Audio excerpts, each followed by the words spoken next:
최후의 내일로 가는 밤.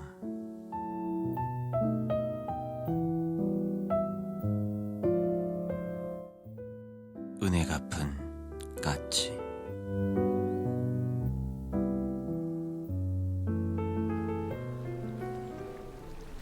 옛날 깊은 산 속에 선비가 산길을 따라가고 있었어요. 선비는 한양의 과거를 보러 가는 거였죠. 한참을 가고 있었는데 어디선가 까치 울음소리가 들려왔답니다.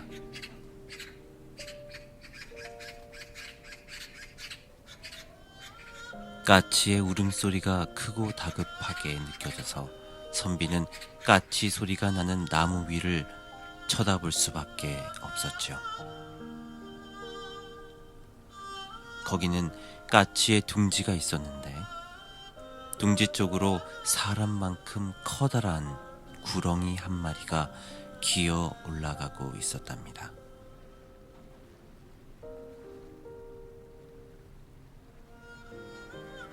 까치의 둥지에는 새끼 까치들이 있었어요. 어미 까치가 새끼 까치를 지키기 위해 필사적으로 둥지 주위를 큰 소리를 내며 날고 있었죠. 선비는 까치가 불쌍해서 구해줘야겠다고 생각을 했어요. 그래서 선비는 등에 메고 있는 활을 꺼내 구렁이를 향해서 쏘았답니다.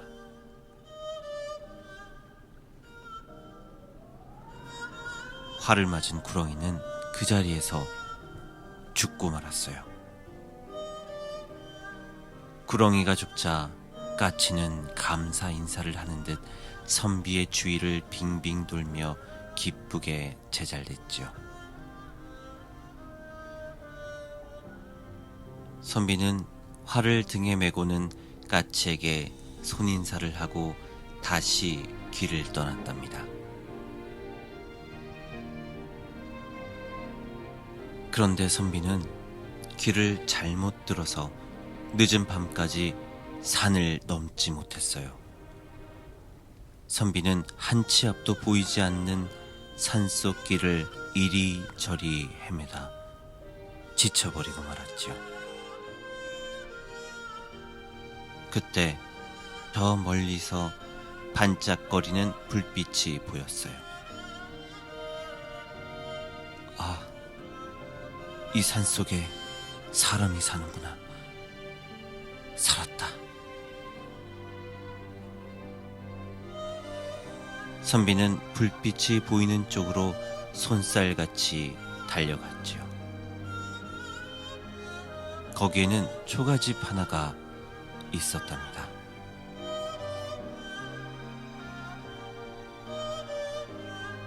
초가집에서는 구슬픈 여인의 울음소리가 들려왔어요. 아무도 없소? 선비는 깊은 밤에 방문이 예의에 어긋남을 알았지만 너무 지쳐 있었기 때문에 용기를 내서 말했죠. 얼마 후 집에서는 하얀 소복을 입은 아름다운 여인이 나왔어요. 이 밤중에 어인 일이신가요? 과거를 보러 가는 선비요. 밤이 깊어 길을 잃어버려서 그런데 하룻밤만 묵을 수 있을까요?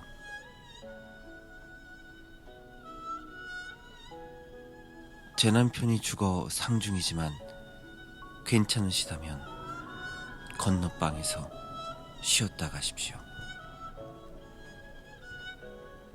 선비는 여인에게 감사 인사를 하고는 방에 들어가서 짐을 풀었죠. 너무 피곤했던 선비는 곧 깊은 잠에 빠지고 말았답니다. 한참을 자고 있는데 선비는 점점 답답해져 왔어요. 참을 수 없는 답답함에 잠이 깬 선비는 화들짝 놀랐죠. 큰 구렁이가 선비의 몸을 칭칭 감고 커다란 입을 벌리고 있었기 때문이었답니다. 구렁이는 선비를 이리저리 살피며 말을 했어요. 너 오늘 아침에 큰 구렁이 한 마리를 화살로 쏴 죽인 놈이렸다. 선비는 아침에 자기가 활로 쏴 죽인 구렁이가 생각이 났어요. 그 구렁이는 내 남편이야. 널 죽여 그 원수를 갚겠다. 하지만 만약 날이 새기 전 종탑에 종이 3번 울리면 널 살려주도록 하지.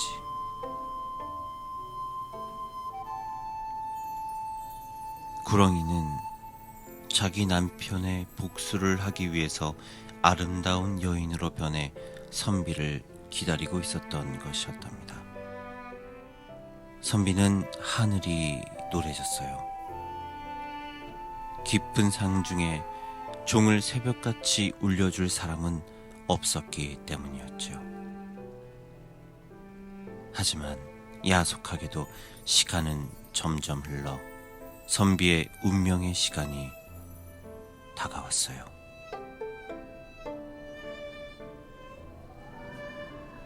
이제 난 죽는구나. 아버지, 어머니, 과거 잘 봐서 호강시켜 드리려고 했는데 이렇게 죽는군요.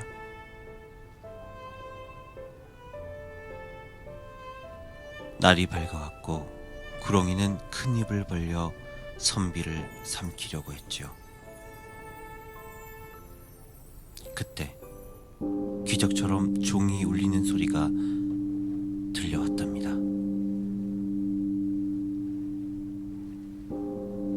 선비를 삼키려던 구렁이는 선비의 몸을 풀어주었죠. 하늘이 널 도왔구나. 분하지만 널 놓아주마. 구렁이는 깊은 산속으로 사라졌어요.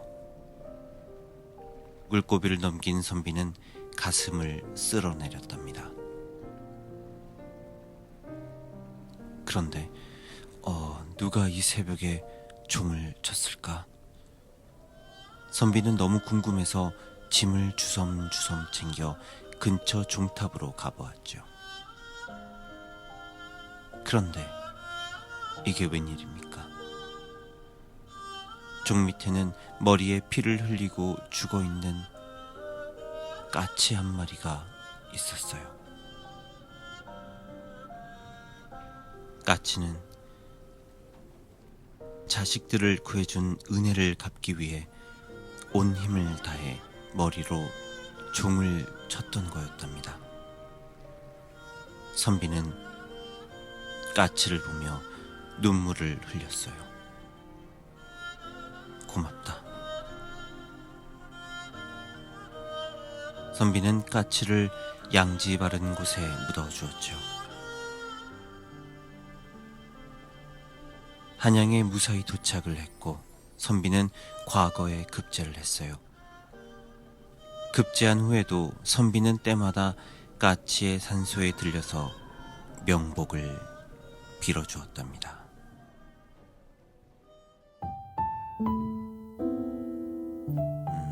잘 들으셨나요? 은혜 갚은 까치. 새해에는 역시 까치 이야기만 한 게 없어요. 까치 설날이 다가옵니다. 새해 복 계속 받으시고요. 구독과 좋아요는 저의 행복이고요. 알림 설정까지 해주시면 더 행복하겠네요. 편안한 밤 되십시오.